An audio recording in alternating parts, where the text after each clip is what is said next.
अस्सलाम वालेकुम दोस्तों, उम्मीद करता हूँ खैर वाफियत से होंगे और प्रॉफिट के अंदर ट्रेडिंग कर रहे होंगे। हर पेयर की साइकोलॉजी डिफरेंट होती है। ट्रेडिंग साइकोलॉजी के अंदर मेरी एक्सपर्टीज है और इसके ऊपर अक्सर मैं लेक्चर्स वगैरह अपने यूट्यूब चैनल के ऊपर अपलोड करता रहता हूँ। और अब मैंने एक सीरीज जो है वो अपलोड की है। इससे पहले मैंने गोल्ड की साइकोलॉजी के ऊपर वीडियो बनाई थी और अब उसी साइकोलॉजी की पार्ट टू बना रहा हूँ। पेयर साइकोलॉजी का पार्ट टू बना रहा हूँ और इंशाल्लाह ताला part three, part four, part five इसी तरह हर पेयर की साइकोलॉजी के ऊपर वीडियो आती रहेगी। आपको बताते रहेंगे कि किस पेयर के ऊपर कौन सा पैटर्न ज्यादा अच्छा वर्क करता है, क्योंकि मोस्ट ऑफ द टाइम हम ये गलती करते हैं कि हर पेयर के ऊपर काम करते हैं। क्योंकि जब हम न्यू होते हैं हम लोगों को ये इल्म नहीं होता कि हर पेयर की साइकोलॉजी डिफरेंट होती है। हर पेयर दूसरे पेयर से डिफरेंट रिएक्ट करता है। लाइक डिफरेंट रिएक्ट से मुराद कैंडल्स तो वही हैं। जो पैटर्न्स बन बन रहे हैं वो दूसरे पेयर से मुख्तलिफ होंगे। जो मूव है वो दूसरे पेयर से मुख्तलिफ होगा। अब जैसे कि गोल्ड के अंदर मैंने आपको कुछ चीजें समझाई थी और मैं उसका लिंक डिस्क्रिप्शन के अंदर दे दूंगा, आप वो देखिएगा यूट्यूब के ऊपर ही। तो आपको समझ आएगी कि हम लोगों ने गोल्ड की साइकोलॉजी के ऊपर कैसे काम करना है। और वो मैंने गोल्ड का पार्ट वन बनाया था। अभी मैं क्रॉस पेयर साइकोलॉजी के ऊपर, क्रॉस पेयर्स का पार्ट वन यानी ओवरऑल पार्ट टू है ये। और इसके अंदर हम डिस्कस करेंगे जीबीपी जेपीवाई पेयर के ऊपर। देखें, अब मोस्टली हम लोग जो पेयर ट्रेड कर रहे होते हैं वो जीबीपी जेपीवाई बी है। और बुखारी एकेडमी के जो ट्रेडर्स हैं वो gold, GBP JPY, euro JPY, इन पेयर्स के ऊपर बहुत ज्यादा काम करते हैं। अब सबसे पहले मैं आपको बता दूं जीबीपी जेपीवाई की कि ये सप्लाई एंड डिमांड को एक्यूरेटली फॉलो करता है, खास करके रिवर्सल को नहीं, ट्रेंड कंटिन्यूशन पैटर्न्स को।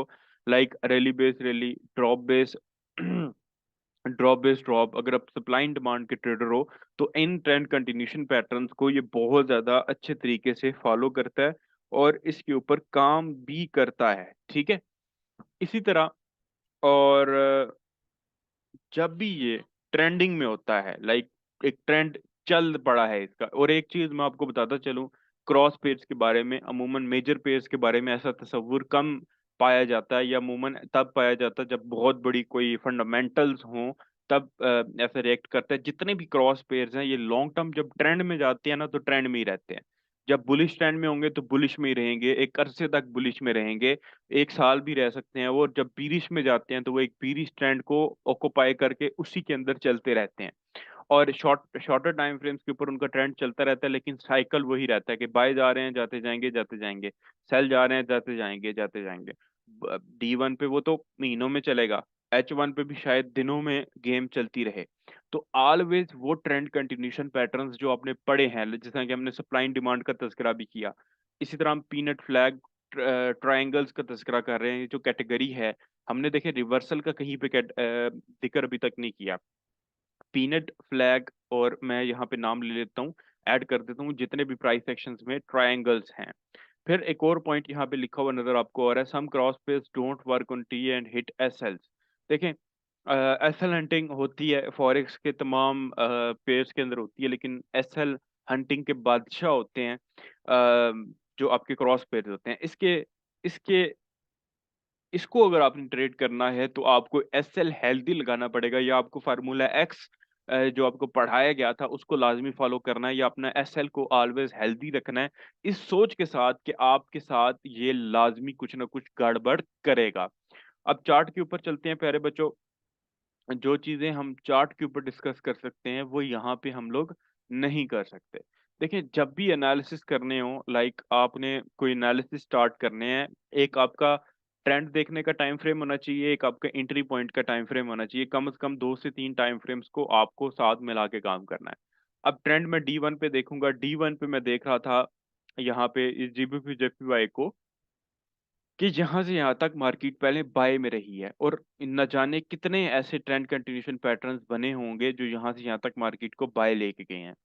अब मैं क्या देख रहा हूँ कि यहाँ से मार्केट अपने ट्रेंड को कन्वर्ट करके एक बीरी स्ट्रक्चर के अंदर कन्वर्ट हो रही है, यानी बीरिश ट्रेंड की तरफ जा रही है। तो मुझे जब ट्रेंड देखना है तो मुझे हायर टाइम फ्रेम के ऊपर सिंपल अपनी मार्केट के स्ट्रक्चर को रीड करके सिर्फ ट्रेंड देख रहा हूँ, क्योंकि मैं एंट्री नहीं ढूंढ रहा। लाइक जैसे हम फंडामेंटल एनालिसिस करते हैं तो फंडामेंटल एनालिसिस में हम एंट्री थोड़ी ढूंढते हैं, हम ट्रेंड देखते हैं। तो मैं ट्रेंड जब देख रहा हूँ तो ट्रेंड तो यहाँ पे पहले बाय का ट्रेंड था, ठीक है, यहाँ से यहाँ तक। उसके बाद यहाँ से ट्रेंड जो है वो सेल के अंदर कन्वर्ट होना शुरू हो गया। फिर मुझे यहाँ से एक और चीज समझ आती है, वो मैं आपको समझाता हूँ कि ये स्ट्रक्चर, ये वाला जो अभी ये सेम एज इट इज, ये डब्ल्यू स्ट्रक्चर यहाँ पे भी बना, मार्केट ने स्पाइक मारी, और अभी अगेन ये डब्ल्यू टाइप स्ट्रक्चर अगेन बन रहा है, और मे भी मार्केट इस स्ट्रक्चर के तहत अगेन जो है वो स्पाइक मारे। लेकिन ये है अगेन, यानी मारेगा तो देखी जाएगी, लेकिन स्ट्रक्चर बन रहा है, क्लू बन गया है हमें, हमारे पास सेल करने का, कि मार्केट जब भी अपनी ये रेंज तोड़ेगी तो हम इसको नीचे से ऐसे सेल कर सकते हैं, नीचे सेल की एंट्री ले सकते हैं। ये क्लू बन गया, एंट्री नहीं बनी, क्योंकि ये टाइम फ्रेम मेरा एंट्री वाला नहीं है। मेरा टाइम फ्रेम एंट्री वाला है H1, और इसके ऊपर मैंने एंट्री ली भी है जीबीबी जेपीवाई के ऊपर, और मुख्तलिफ औकात के अंदर मुख्तलिफ पेयर्स के ऊपर हम एंट्री लेते रहते हैं। लेकिन हर पेयर की एक साइकोलॉजी होती है जिसके ऊपर आपने चलना होता है, और उसी साइकोलॉजी के ऊपर वो पेयर जो है वो मूव करता है। अब यहाँ पे मैंने किस चीज के ऊपर एंट्री ली थी, मैं थोड़ा सा आपको एक्सप्लेन कर देता हूँ। और मैंने स्टार्ट में एक चीज बोली थी कि trend continuation patterns in pairs के अंदर बहुत ज्यादा हाईली वर्क करते हैं as compare to reversal patterns. Continuation patterns इनके ऊपर आप H1, M30, M15 इन तीन टाइम फ्रेम्स के ऊपर ढूंढ के काम कर सकते हो, और इनके ऊपर कंटिन्यूशन पैटर्न्स की जो एक्यूरेसी मैंने देखी है अभी तक, वो 95% एक्यूरेसी आपको मिल जाती है कंटिन्यूशन पैटर्न्स की, ये मैंने नोट किया है।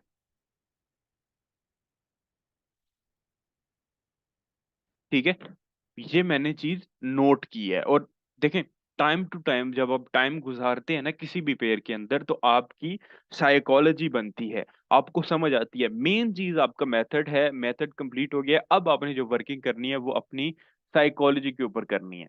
ठीक है, यहाँ पे ये नहीं कि रिवर्सल पैटर्न बिल्कुल नहीं बनते, यहाँ पे रिवर्सल पैटर्न्स भी बनते हैं, मैं आपको दिखा सकता हूँ। लेकिन अमूमन मोस्टली क्योंकि रिवर्सल बनते हैं तो मार्केट का ट्रेंड जो है रिवर्स रहता है, लेकिन क्योंकि ये ज्यादा देर ट्रेंडिंग मार्केट में रहते हैं, इनकी एक साइकोलॉजी है ना कि ज्यादा ट्रेंडिंग मार्केट में रहते हैं, तो ज्यादा जब ट्रेंडिंग मार्केट में रहते हैं तो मोस्टली हमारे दोस्त रिवर्सल्स को ट्रेड करके लॉस कर रहे होते हैं। ठीक है, उनको समझ नहीं आ रही होती। अब यहाँ पे छोटा सा वेज यहाँ पे भी बना हुआ है, इससे पहले ये यहाँ पे भी एक पैटर्न बनाने की मार्केट ने कोशिश की, तो अमूमन एसएल हंटिंग और इस वजह से इन रिवर्सल्स के अंदर लॉस हो जाता है। लेकिन कंटिन्यूशंस की आपको परफेक्शन मैं दिखा देता हूँ यहाँ पे।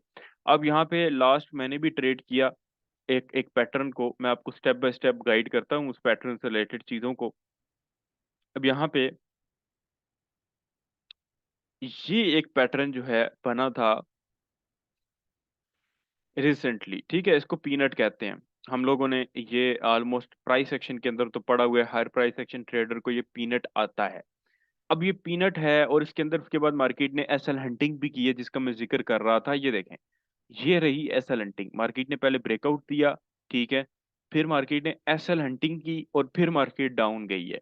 तो इस एसएल हंटिंग की करके बचने की वजह से ऑलवेज जब पीनट का एसएल रखें तो इसके ऊपर रखें, ये पीनट के ऊपर वाली ट्रेंड लाइन के ऊपर आपने एसएल रखना है, तो आप इन पेयर्स की वजह, इन पेयर्स के ऊपर जो एसएल हंटिंग होती है इसके जरिए भी बचत कर सकते हो।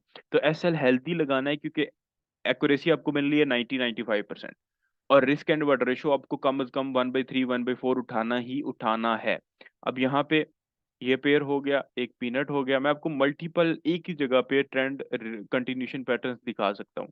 ठीक है, फिर अब यहाँ पे देखते जाइएगा, ये पैटर्न्स आपको बिल्कुल क्लियर है। अब ये कौन सा पैटर्न है आपको भी पता है कि एक छोटा सा फ्लैग पैटर्न है जो कि मार्केट थोड़ी सी देर के लिए मार्केट ने बनाया, और उसके बाद ब्रेकआउट, छोटा सा रीटेस्ट, एंड उसके बाद फिर मार्केट ने पीनट बनाया, पीनट बनाने के बाद ब्रेकआउट एंड बूम।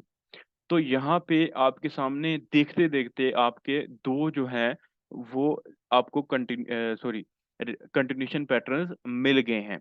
अब कंटिन्यूशन पैटर्न्स की जो गेम है यहाँ पे ख़त्म नहीं होती, ये मुख्तलिफ औकात के अंदर, मुख्तलिफ टाइमों के अंदर, छोटे टाइम फ्रेम्स के ऊपर भी बनते हैं। अब सेम जगह पे ये हमें एक छोटे टाइम फ्रेम M15 का फ्लैग भी नजर आ रहा है, जो कि थोड़ा सा लंबा है, बट इसको हम फ्लैग कंसीडर करेंगे, बट परफेक्ट वन हमने इससे पहले देखा था।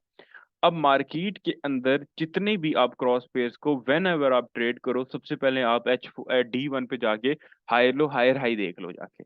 अगर आपको D1 के हायर लो हायर हाई की समझ आ रही है, ठीक है, लाइक आपको लग रहा है कि ये जो हायर लो हायर हाई है ये परफेक्ट वन है, तो आप उसके अंदर रिस्क ले सकते हो। अब यहाँ पे मैं आपको बताता हूँ, ज्यादा दूर नहीं, ये दिसंबर के ही चार्ट है, ठीक है, लाइक जब भी मैं ये वीडियो रिकॉर्ड करूँ उससे ज्यादा पुराना चार्ट नहीं है।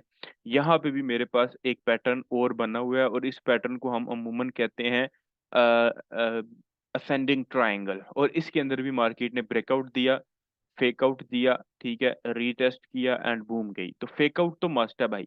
तो जब पता है आपको फेक आउट मस्ट है, तो उसका हल आपको एक दिया हुआ था फार्मूला एक्स के नाम से, कि इस तरह एक हाइट मेजर करो, जितनी हाइट है वो यहाँ पे रखो, और इसी तरह एस एल आपका फार्मूला एक्स के तहत आपका एस एल कभी भी मार्केट हिट नहीं करेगी। खास करके ये जो बड़े पैटर्न्स है ना, जिनके स्विंग्स बड़े हैं, इनमें तो मार्केट कतन कभी भी फार्मूला एक्स, ये फार्मूला एक्स को मैं कैलकुलेट कर रहा हूँ, ऑलमोस्ट ऑलमोस्ट यहाँ थोड़ा सा बड़ा,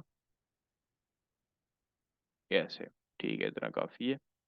अब जब हम यहाँ पे रखेंगे और इसका तीसरा हिस्सा निकाल के आ, यहाँ पे तकरीबन गालबन आएगा इसकी टिप के ऊपर, तो ये कभी भी आपका S L formula x hit नहीं करेगा।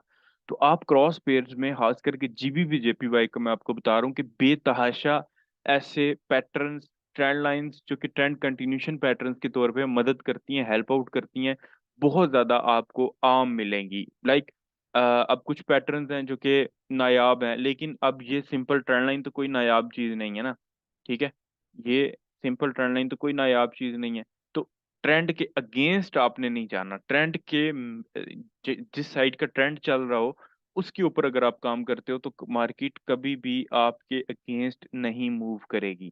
खास करके अगर आप अब एक चीज ये भी जरूरी नहीं है कि आप सिर्फ जीबीपी जेपीवाई को ही ट्रेड करो, आप कोई और पैटर्न चूज ही ना करो। ये एक पेयर की साइकोलॉजी है, और हमें 2 से 3 पेयर्स की साइकोलॉजी आनी चाहिए। अब सप्लाई एंड डिमांड की बात की जाए, तो यहाँ पे एक ड्रॉप बेस्ड ड्रॉप का स्ट्रक्चर है जिसको मार्केट फॉलो करके अभी नीचे जा रही है। तो यहाँ पे जितने भी, अब ड्रॉप बेस्ड ड्रॉप भी एक किस्म का ट्रेंड कंटिन्यूशन पैटर्न्स के तौर पे ही एक्ट करता है, जिस तरह फ्लैग वगैरह कंटिन्यूशन पैटर्न्स के तौर पे एक्ट करते हैं। और ये जिस तरफ का ट्रेंड है उसको इन्होंने लाजमी छोटे टाइम फ्रेम के ऊपर आपको इस तरह की चीजें लाजमी देनी होती हैं। अब मेरा जितना भी स्टूडेंट है वो कम से कम जितना भी मेरे देखने वाला स्टूडेंट है वो कम से कम अगर इस सप्लाई एंड डिमांड के पैटर्न को नहीं जानता, तो पीनट को, फ्लैग को लाजमी मेरा स्टूडेंट जो है वो जानता है, और वो इसको लाजमी ट्रेड करता है। अब फॉर एग्जांपल D1 के अंदर ट्रेंड चेंज होता है, तो आपको ट्रेंड रिवर्सल पैटर्न ढूंढने के बजाय, आपको जब ट्रेंड थोड़ा चेंज हो जाएगा आप कंटिन्यूशंस के अंदर घुसो। आप इतनी लंबी गेम क्यों खेल रहे हो जब आप इस गेम के खिलाड़ी नहीं हो? आप छोटी गेम खेलो ना, बड़ी गेम्स की तरफ मत जाओ। अब ये सेम शेप जो डब्ल्यू शेप बनी थी, अब यहाँ पे भी ये सेम शेप बन रही है, मे बी ये नीचे स्पाइक मारे, बट विदाउट एविडेंस आपने किसी के अंदर ट्रेड नहीं करनी तुक्का बेस पे, यार बाय बहुत चला गया सेल जाएगा।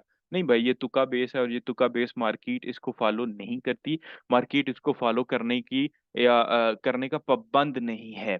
तो हमें चंद पेज के ऊपर काम करना है। गोल्ड की मैंने साइकोलॉजी की वीडियो बनाई, और उसके बाद मैं जीबीपी जेपीवाई के ऊपर वीडियो बना रहा हूँ। आप कमेंट्स के अंदर मुझे बता सकते हैं कि नेक्स्ट पेयर सर ये बता दें। देखें, पैटर्न्स तो सारे काम करते हैं, बट कुछ पेयर्स हैं जहाँ पे कंटिन्यूशन ज्यादा काम करेंगे, यहाँ पे रिवर्सल ज्यादा काम करेंगे। हमने ना अभी ना, हम इसकी मजीद डिटेलिंग में भी जा सकते हैं, बट हमने करंट जो भी हमारे पास चार्ट अवेलेबल था चार्ट के अंदर, मार्केट के अंदर, अभी का करंट जो चार्ट, जब मैं वीडियो रिकॉर्ड कर रहा हूँ, ये वीडियो बना रहा हूँ, तो उस वक्त उसके दौरान जो है वो जो चार्ट अवेलेबल है उसके अंदर मैंने आपको ड्रॉप बेस्ड ड्रॉप भी दिखाया, ठीक है, M30 के ऊपर आपको पीनट भी दिखाया, आपको फ्लैग भी दिखाया, आपको मैंने असेंडिंग ट्राइंगल भी दिखाया। तो ये रहा ड्रॉप बेस ड्रॉप। अब देखें, ये मेथड लिक्विडिटी चाहता है, तो लिक्विडिटी तो थी, ड्रॉप बीच में बेस बनी, और फिर एक मार्केट ने तगड़ा ड्रॉप दिया, मार्केट वापस गई, यहाँ पे बीरिश इनगल्फिंग लगाई, और अब वापस नीचे जा रही है, ठीक है। और अगर ये नीचे गई तो लास्ट ये वाला हाई तोड़ के नीचे जाएगी, जो कि मैं आपको D1 के अंदर मैं आपके साथ अच्छा शेयर कर रहा था, बट आपको ये मैं सिखा रहा हूँ, मैं आपको सिग्नल नहीं दे रहा। क्योंकि मार्केट के अंदर जो जुमा होता है, क्योंकि जुमे को जितनी भी चीजें होती हैं वो फेल हो रही होती हैं, मंडे, ट्यूसडे, आपकी वेडनेसडे, थर्सडे, ये जो दिन है इनके अंदर कोई पेयर या कोई पैटर्न बनता है तो वो एक्यूरेटली काम करता है। तो आई आई थिंक आज के लिए इतना काफी है। इंशाल्लाह ताला नेक्स्ट मिलते हैं आपसे, और मैं अगर ये सिलसिला जारी रखना चाहता हूँ, तो आप मुझे कमेंट्स में अगला पेज भी बताएँगे और आगे भी मुझे बताते चलेंगे कि किस-किस चीज़ की मज़ीद ज़रूरत है आपको, ताकि मैं साइकोलॉजी में कौन-सी पेज की साइकोलॉजी के ऊपर मैं आपको काम करवाना शुरू कर दूँ। अभी के लिए इजाज़त दें। अल्लाह